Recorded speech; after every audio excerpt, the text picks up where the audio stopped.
1 મિનિટની વાર્તા. એક ચતુર વેપારીને ત્યાં એનો સ્ટાફ સંતાઈને કંઈક ખુસુર પુસુર કરતો હતો. વેપારીને એની અંદર બગાવતની બૂ આવતી હતી, પણ રસ્તો શું કાઢે? પૂછવા જાય તો કોઈ થોડી કહે કે એ લોકો એના વિશે કે એના ધંધાની અગેન્સ્ટમાં સંતાઈને શું વાત કરે છે. બીજા દિવસથી એ દરેક વાતોમાં મોટેથી જવાબ આપવા માંડ્યો. બધાને થયું કે આ શું થયું?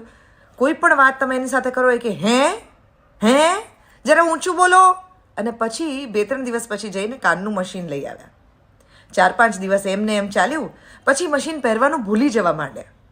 મશીન લટકતું હોય એટલે એમનો સ્ટાફ પહેલાં જે સંતાઈને વાતો કરતો હતો એ બધી નોર્મલ વોલ્યુમ પર કરવા માંડ્યો, એવું સમજીને કે સાહેબને ક્યાં સંભળાય છે.